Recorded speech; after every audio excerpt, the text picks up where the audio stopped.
when, say, midsummer, when we start buying our materials. We buy those materials in advance so we get better contract pricing, and plus we also have the stockpile of all of our materials.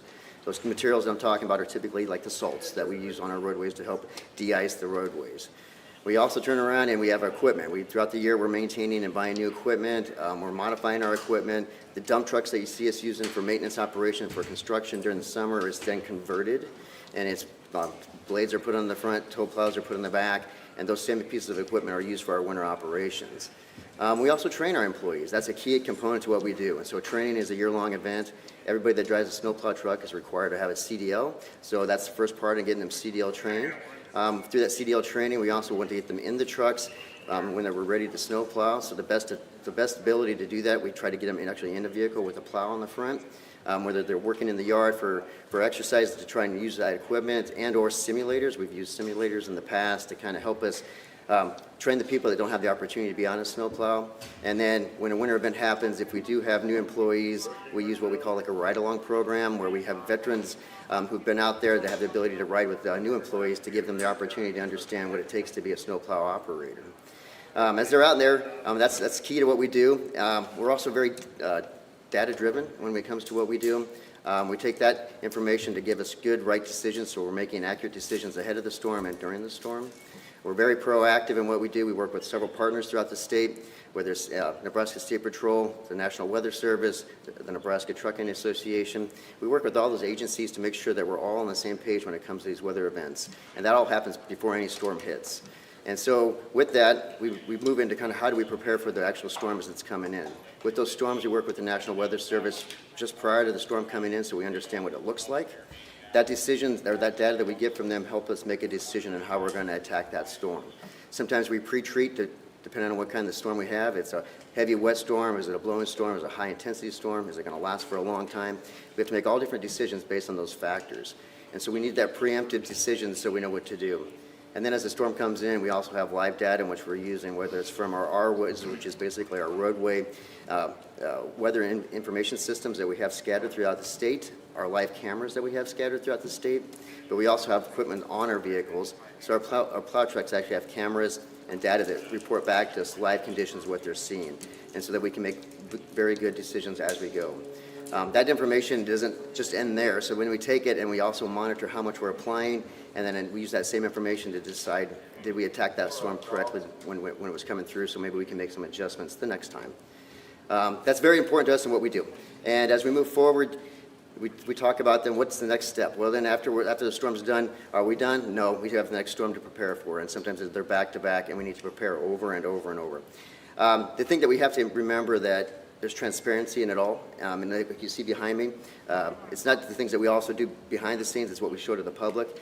All that data that we talk about from the cameras on the trucks, where the trucks are plowing, the conditions of the roadways.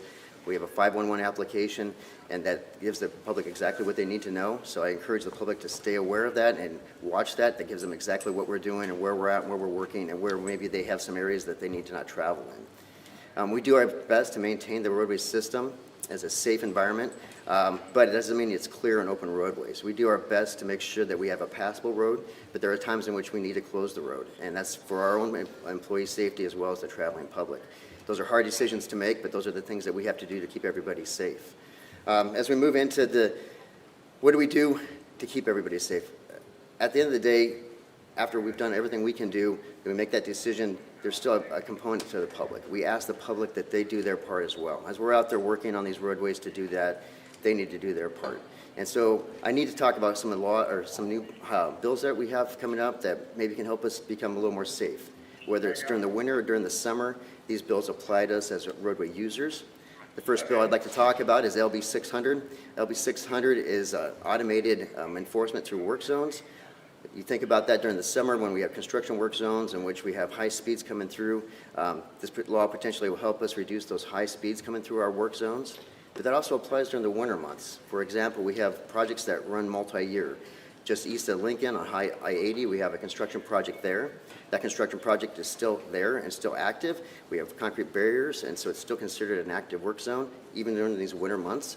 And so the public needs to treat that as an active work zone. So we still need this help by this LB 600 to help automate and slow those speeders coming through there down. The other bill I'd like to talk about is LB 594. LB 594 is a bill that works on making distracted driving a less critical or less aspect than what we see today. What it does is it ensures that you're using hands-free devices. Hands-free devices are one step for us. We have the governor's support on this, and we're looking forward to hopefully that bill coming out that gets us one step closer to keeping their focus, the driver's focus on the roadway as they're using it. We believe that's a step in making all of our roadways safe no matter what. I guess I'd just like to end with the fact that as you're out in these winter months, as you're seeing this, please be safe. Please do what you need to do to keep your family safe. Give our plows plenty of room when they're out there working to help keep our employees safe as well. And please stay in touch with 511 to keep the most accurate, up-to-date of what we have out there for you. We'll give Channel 3, you said it. You take a few minutes. Yep, get rid of it.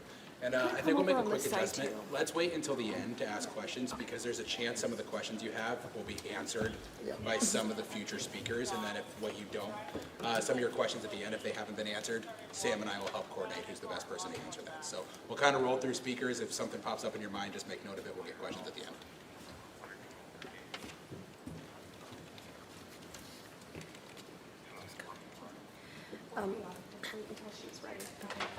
This is Jennifer. She's the manager of the State Operations Center, which is where we're at. So she'll tell you a little bit about their role in winter operations and kind of what they do behind the scenes and what resources they offer.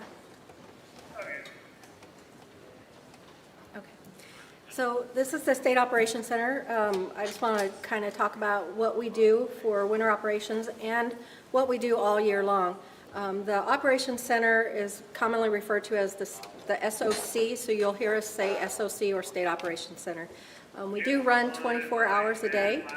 Our main job is to get information out to the public and get traffic moving through the state as safely and accurately as we possibly can. A couple of ways we do that, and we're specifically going to talk about winter operations. And during winter operations, we are in communication, like Mick said, we're in communications with the Weather Service. We're in communication with the Trucking Association in Nebraska. We're in communication with local law enforcement, first responders, and of course, we're in communication with the maintenance teams.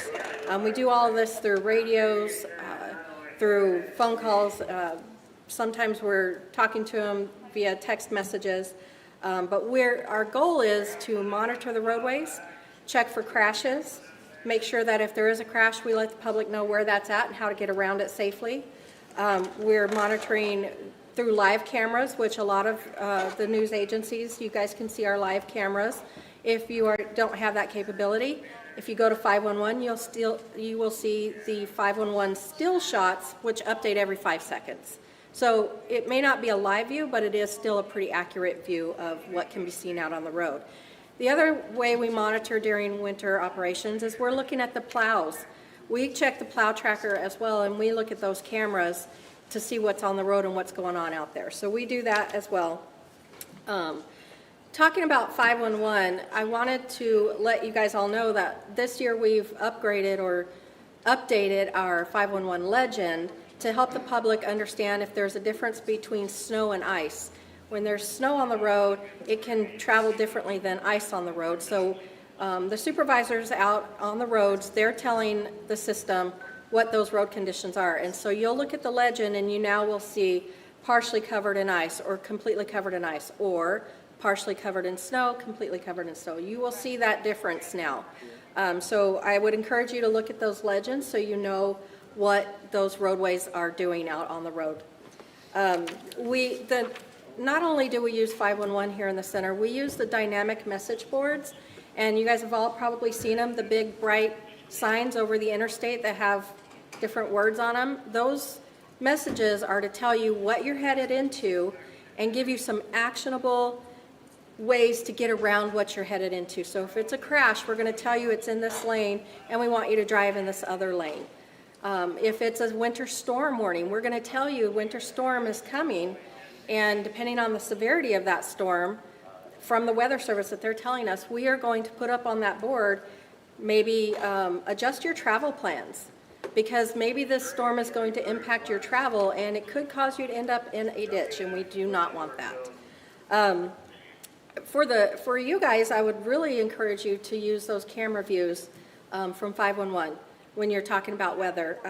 You know, the boards, the messages that we have out on the road, you can see those on 511 too.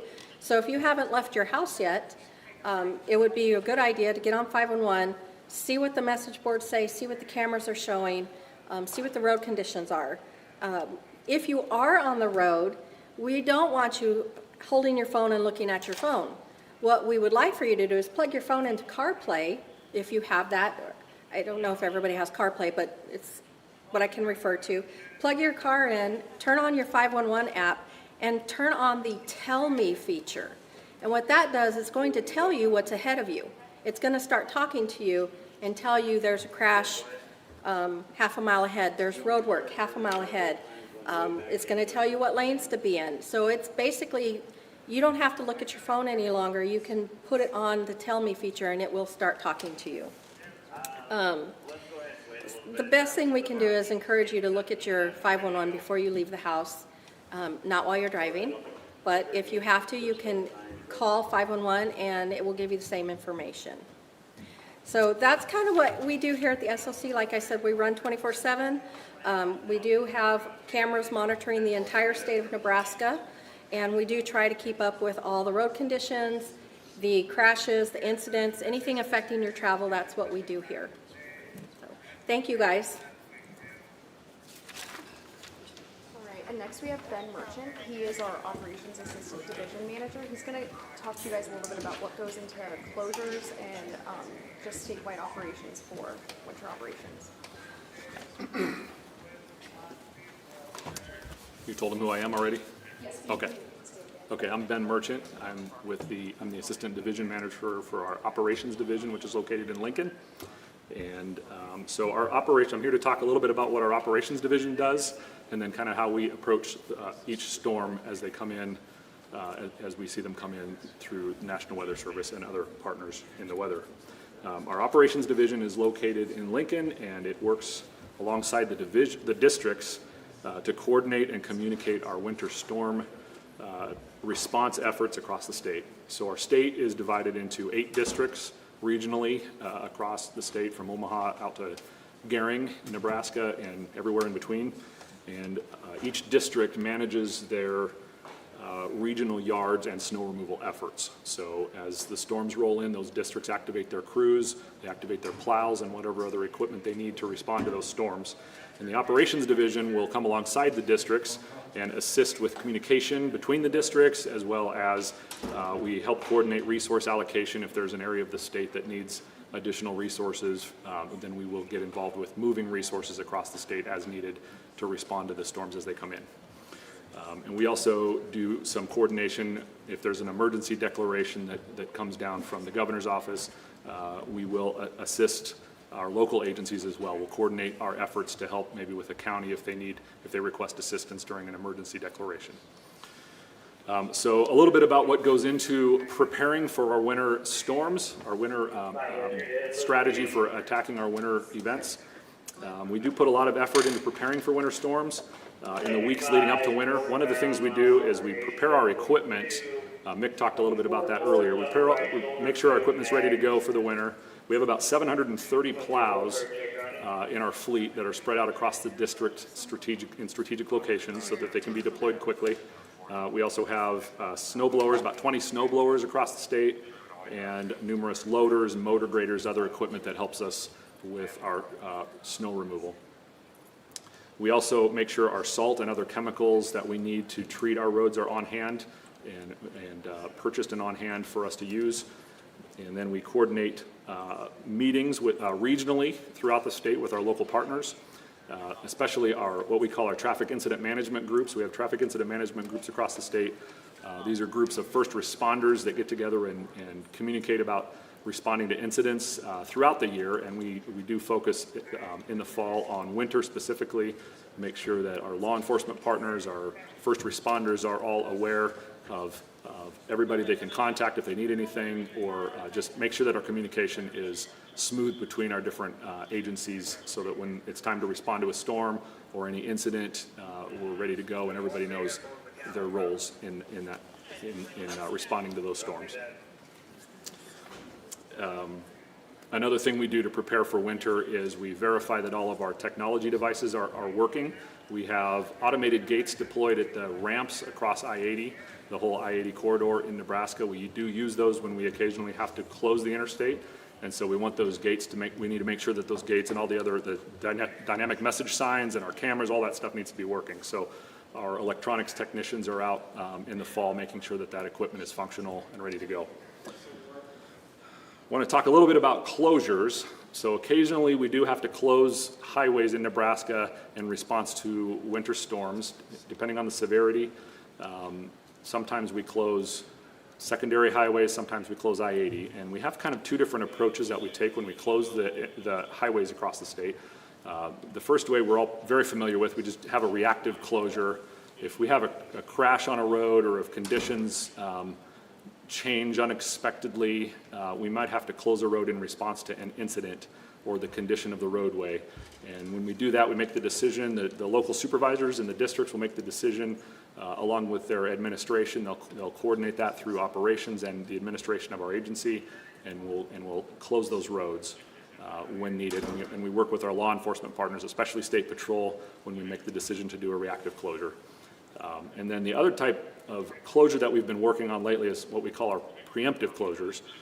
These closures are a strategy that we use where we close the highway anticipating that the roadway is going to deteriorate quickly. And we use a lot of decision-making data points to make that decision. The timing of the storm is a big piece of that, the intensity of the storm, anticipated impacts to roadway.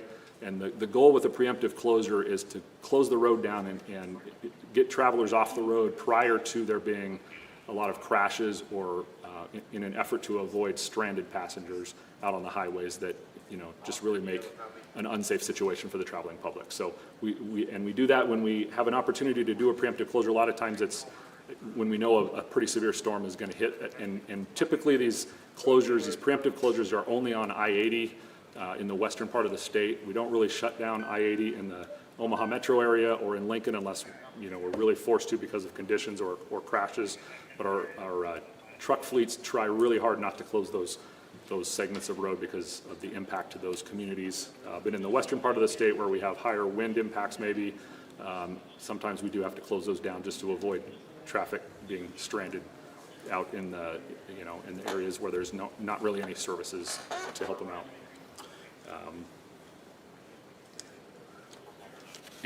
When we have a preemptive closure, we will only shut the highway down in areas where we know we have some services available to the traveling public.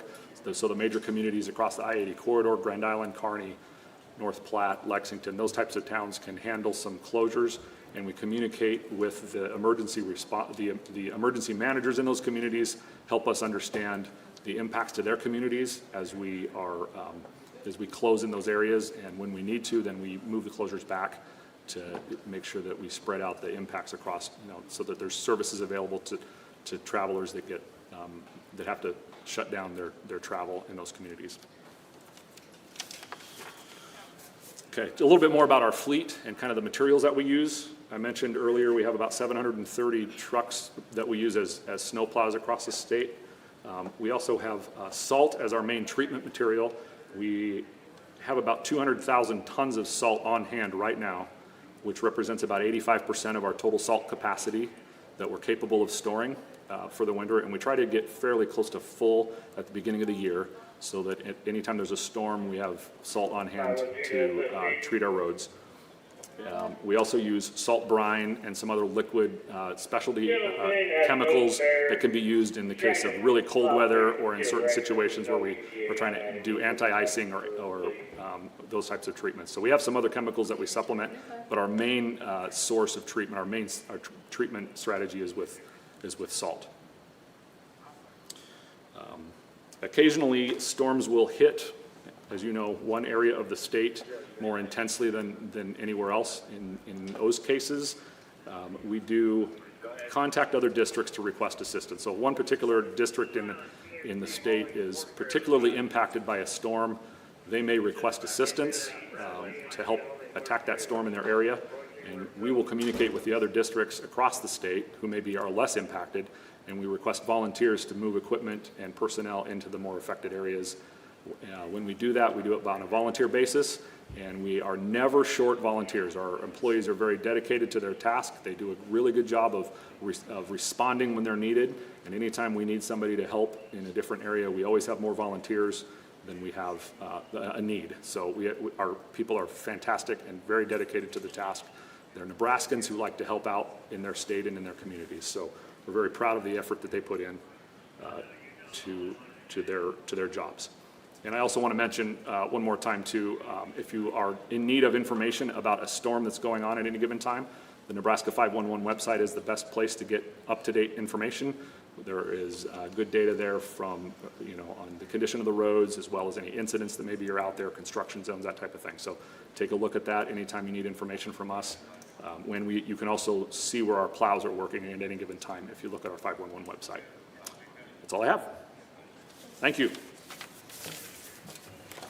And next is Riley Ager. He is our Highway Safety Administrator with the Highway Safety Office.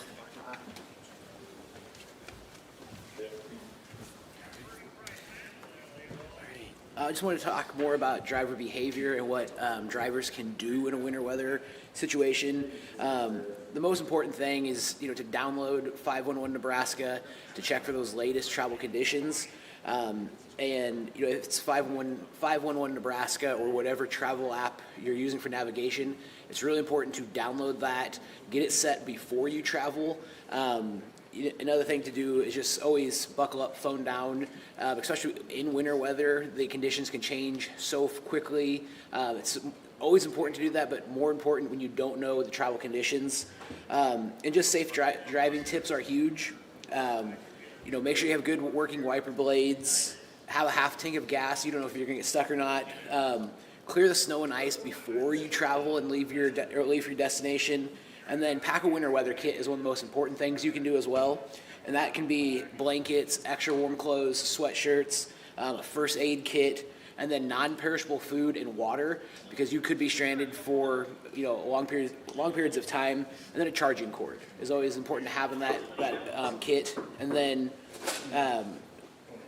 when you're driving in poor conditions, always increase your following distance. You don't know what's going to take, if it's black ice, all those things. The average, they recommend 3 seconds of average time. Double that in snow and ice situations. And when you see the plow, don't crowd the plow. They're a large vehicle. They have limited visibility, so give them plenty of room. One of the safest things you can do when you come to a plow is travel behind it at a safe distance of more than 200 feet, so that way you give them room to operate. And then if you find yourself in a crash or stuck or stranded, stay in your vehicle is one of the most important things you can do. That way first responders can find you, and then you don't have to get out of your car in any of those things. And again, we can't reiterate enough the importance to put the phone down, wear your seatbelt, and focus on what you're doing is driving. And be safe for yourself, be safe for others. That's the greatest gift you can give anybody at any time, is to buckle up and phone down. So, thank you. Next is Jim Laughlin. He's the District Operations and Maintenance Manager. He's going to talk a little bit about winter operations here in District 2.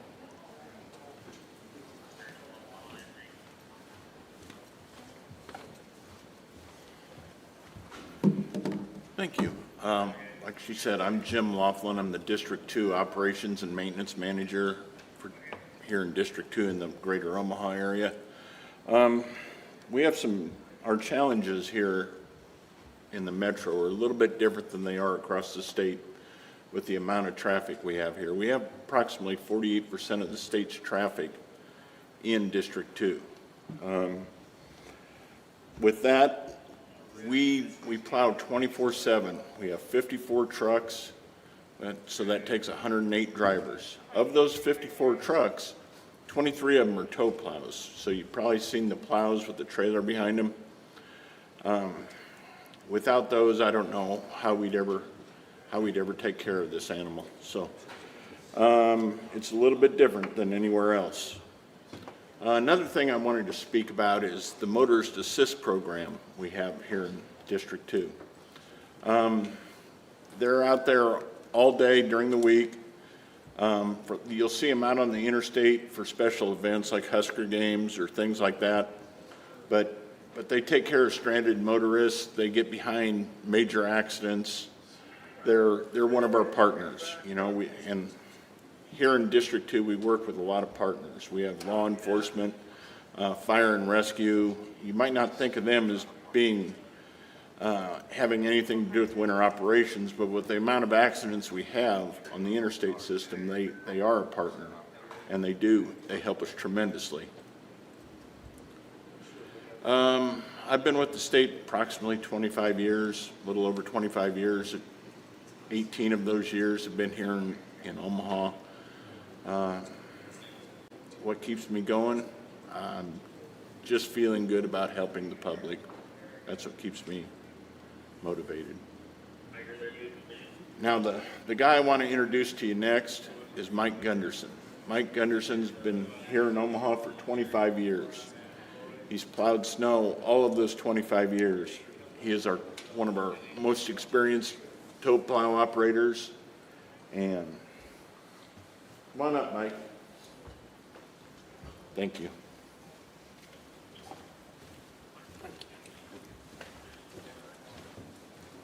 Hello, I'm Mike Gunderson. I've been with the state of Nebraska for 25 years. I've seen a lot of snow, a lot of different weather. I tow plow on Interstate 80. The biggest thing is wear your seatbelt and slow down. There's a lot of different types of weather. It can go from rain to snow, back to rain to sleet. I've done a lot of blizzards. And then I drive a tow plow, so when we're plowing, please don't pass us on the right. You don't know what's in our windrow. There could be car parts from an accident. And when we're tandem plowing, just give us room. Let us do our job. It's a very rewarding job. Just slow down. Don't try to pass in between us. The biggest thing is after the storm is the cleanup. When the interstate's dry and we're doing shoulders, gore points, stuff like that, maybe clean up a little bit of bridge work. Give us room. Just slow down, give us room. You know, we're thinking a mile, 2 miles down the road, which gore point we got to clean, so there might be 4 or 5 of us in a row. Just give us room and don't pass us on the right. Thank you. Could you talk really quickly about what a tow plow is and how that is different than a normal plow and how it works? Sure. There's a, 27-foot trailer? 26 foot. 26 foot. It's a 26-foot trailer, and we hook them up behind our trucks, and we're plowing 2 lanes at once. So, and treating at the same time. Talk about how it swings out. Oh, yeah. It articulates to the right. So, it looks like when we're driving, we're kind of jackknife, but we're not. It's just a great way to plow snow. And they're fun to drive.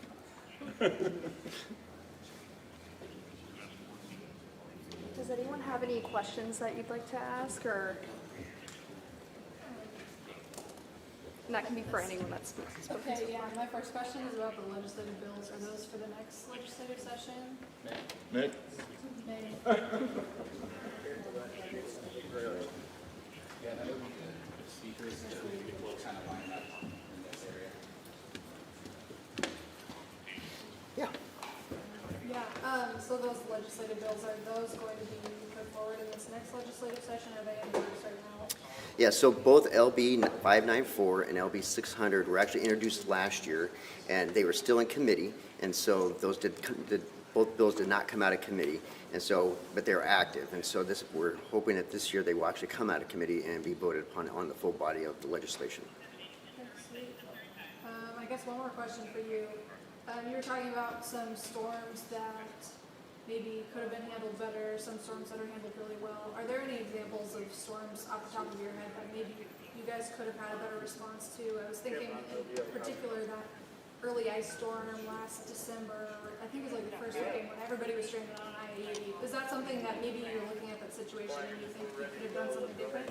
Yeah, so some of those are as it changes through the event. I mean, obviously, so we try to get predictive modeling so we can be out there, and if it's going to be a temperature of say 20, 30, we would pre-treat.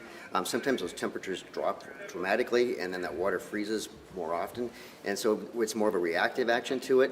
Some of those are tough to judge and gauge, but something like that where we do have a large segment of interstate that was typically not shut down or impacted the way it was, yes, and so we've actually modified in what we're looking at and how we treat those along the whole I-80 corridor. And as mentioned earlier, these tow plows that we were talking about, where we have a truck that typically pulls this trailer, and then as it's going down the interstate, it can swing that trailer out and it can do multi-lanes at once. We're looking to add to our fleet, and so we can do that more throughout the whole interstate system, and we can actually overlap across maintenance yards and stuff, and we can actually do a better performance on the interstate, be a little more proactive, better clearing, because we're plowing 2 lanes at one time versus just 1. And so those are the things that we have to invest in to get better at that, but we are actively doing that as we speak. Okay.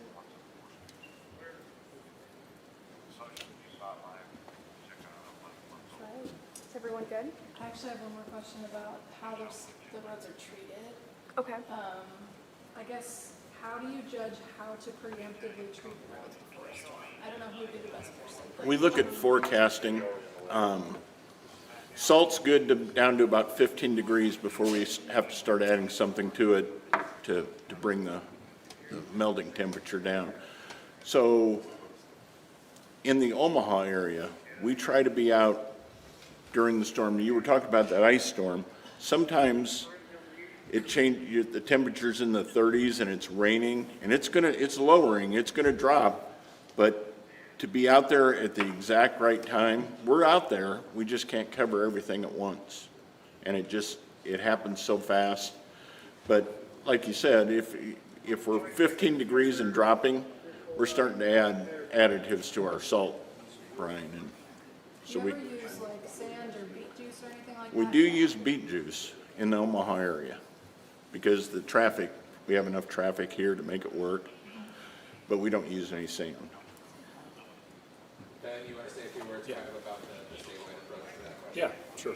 So every area is a little different in terms of just the way the weather impacts the roads, and every storm is different. So it's very difficult to predict exactly what's going to happen. So we put a lot of tools in our tool bag so that we can kind of respond as the storm develops. And a lot of districts will use beet juice or salt. I mentioned salt is our primary tool that we like to use. It's pretty affordable, and it's something we can get a lot of quickly. We also make brine, a liquid salt basically, and we have some products called magnesium chloride that we can use. We use those liquids a lot of times in combination with our salt to pre-wet the material before it hits the ground, which makes it a little more effective at colder temperatures. And you asked about pre-treatments. We do some pre-treatments, especially in areas like bridge decks, where we know that the temperature of that pavement's going to drop quicker than other areas of the state. So we try to bring everything into alignment in terms of we can expect it as much as we can, all of the roads to do the same thing at once. It's very difficult to predict, but we know we're going to have some trouble areas, and we try to do a little bit of pre-treatment in those areas to try to stay ahead of the storm. And another big factor on all of these storm chemicals and everything we do, wind is a major player in that. Wind will blow loose snow across the highways, and if those highways are wet, because we've been treating, that snow is going to stick on that highway, and we're going to end up worse off than before we got there. So we're very careful about treatments when it's snowing, or when it's windy, and when there's a lot of loose snow blowing around. And another major factor that I didn't mention earlier is visibility is a huge player as well on the way traffic is impacted. So when I talked about preemptive closures earlier and how we kind of decide to shut down traffic or close roads, sometimes visibility is the biggest factor. If we don't think that we're going to be able to see very well, and it just puts a lot of people at risk. So we're really careful about watching those visibility factors as well. Yeah. You say there's these areas that you know is going to be trouble. Is there anything that you do during the off season to help mitigate some of these issues? What would I say to that? Depending on where you're at, if you're on the interstate or Yeah. off the interstate, we do snow fencing. We do Okay, yeah. take different actions. Yeah, okay. Talk about our mowing efforts that we do. Yes, for blowing there you go. Okay. So one of the things that we look at in the summertime is at the end of the summer into the fall, when we do our final mowing along the highway, we make sure the grass is cut back so that hopefully you don't have that snow fence effect right at the edge of the road where snow is dropping on the road. So it just keeps the roads more clear if we keep the grass down. There are areas of the state where it makes sense to install snow fence. We have the ability to install snow fence on the right-of-way or adjacent to the right-of-way. Snow fence, if you're not familiar with it, it's the same stuff a lot of people probably use on their own properties. It's a fence that kind of knocks the wind down and causes the snow to fall out of the air rather than blowing out across the highway. So it prevents drifting onto the roadway. So we do some of that work. We also try to keep our trees trimmed back, brush, those types of things that can create those drifts across the road. We try to, as much as we can, keep those trimmed down during the off-season to help us in the wintertime. Good? Okay. Ben brought up pre-treating, and here in the Omaha Metro, we don't do a lot of pre-treating, but what we do is every week we go out and spray bridges. And we do this for frost prevention in the winter. If you note it's not going to frost every morning, but some morning it is. You guys have gone outside and seen everything white. If we didn't pre-treat bridges, there'd be numerous accidents. So that's one of the things we do to prevent that nobody ever notices.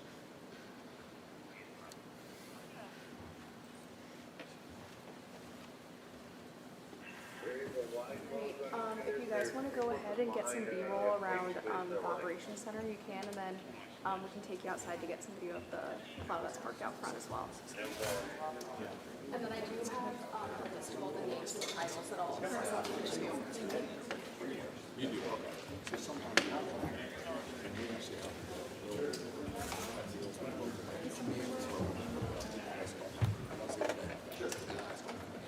What we do after